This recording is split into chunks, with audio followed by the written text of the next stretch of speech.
It's that time of year for that mid-off-season football fix. Spring games popping up all across the Magnolia State. Beginning in Starkville with Mississippi State, where expectations for 2014 are as high as they've ever been. Dak Prescott, the undisputed starter heading into the fall, 7 of 9 for 131 yards. This one a big gain in the air to De'Ronye Wilson.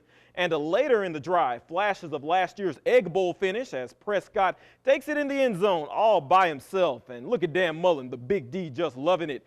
And even backup Damian Williams looked good. Big arm himself, he finds Fred Brown for the touchdown.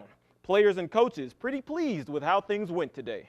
Just been taking advantage of my opportunities all spring. I just been doing little stuff just to get me better on releases, down the field, routes in the spring.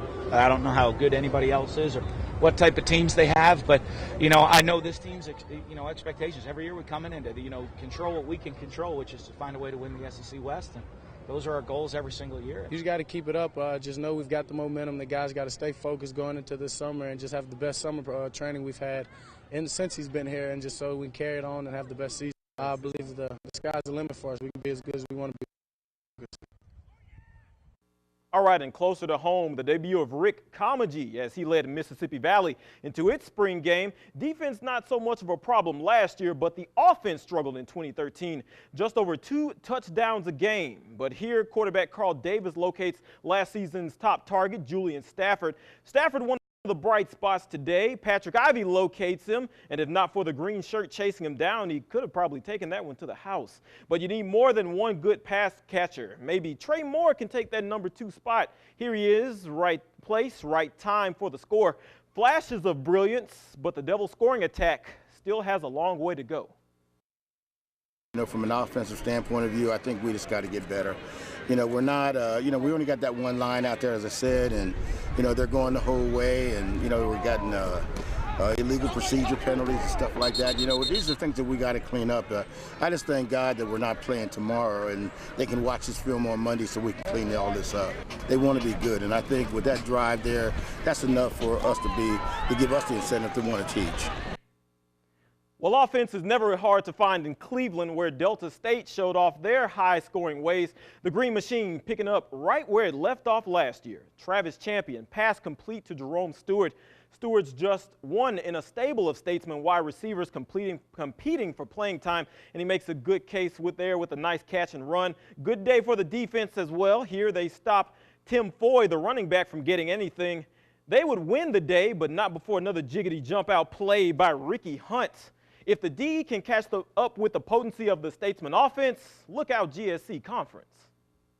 We want to be a high-pressure defense, and we've been working on that. We feel like we've got the athletes in here now to do what we want to do, and I think that you saw that today. They came out, they had a good attitude about them. They set the tone early. I mean, they're bringing people from everywhere. They're really tough against the pass, which is what we do. They had a ton of sacks today.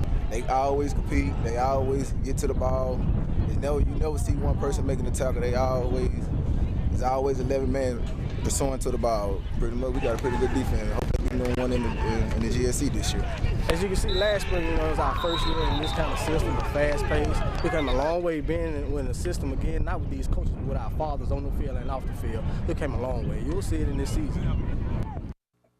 And in the capital city, it's JSU's blue and white game. Debut of new head man Harold Jackson. He's got to replace quarterback Clayton Moore. Evan Ingram looking like a good candidate for the job. Here he finds Jarius Mole, and Mole does the rest, flying past would-be defenders for the touchdown. The defense would have its moments as well this afternoon. Rashard Davis coming up with a pick 6. Harold Jackson played in college for the Tigers at Jackson State, and some old school fans came back to see him. I tell you what, I was surprised to see so many folks on the sideline, and everybody said, man, they coming out to see 00 Soul. I said, 00 Soul, all the folks that come to see 00 Soul probably sitting in the stands right here, because they can't stand up and watch. All right, and on the college diamond, Southern Miss on the road against UAB. Top of the third when Dalen Bordeaux rips it out to deep right field. 2 runners come home, and that's where the fireworks begin. Check out what happens. Umpire calls Matt Durst and Bradley Rooney safe at the plate. Check it out one more time. What do you think? I don't know, but it's good enough to get Brian Shoup, the UAB coach, out of the dugout to argue the call. He gets tossed, but UAB holds on to split the series with a 6-5 victory over the Golden Eagles. On the MLB diamond, Adam Wainwright and the Cardinals facing the lovable Cubs. And you know it's going to be a good day offensively when even the pitcher is driving in runs. Wainwright, the starting pitcher, with an RBI single through the infield. Alan Craig scores, and it's 2-1 Cardinals.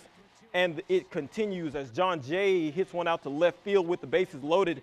2-run RBI for Jay. Cards win it 10-4. Last stop, the third round of the Masters on the PGA Tour this afternoon. That's 20-year-old Jordan Spieth making his first appearance at Augusta, and he makes it a memorable one today. He hits it onto the green and gets it right back onto the slope and back on the back of the green, rather, and it rolls all the way about 3 feet from the hole. He finished at 5 under. Meanwhile, Bubba Watson struggling with the putter on the 16th. He misses it on the low side. Watson tied with the young gun Spieth, both playing in the final group tomorrow. Okay, so I hear the Masters. Oh, I'm sorry. One more note. Right. Sorry. One more note. In 10 innings, Mississippi State baseball over Ole Miss today, 6-5. Our man behind the camera, Dion is happy, our resident Bulldog. There we go. Thought I'd toss that in for him. You could have saved that. No, I'm just kidding. But yeah, back to the Masters. So I hear it's more interesting that Tiger is not in it. It's more interesting. Well, I mean, the golf is close. I mean, you know, 2 guys tied, but it's never the same. It's never the same without Tiger. No, it's just not.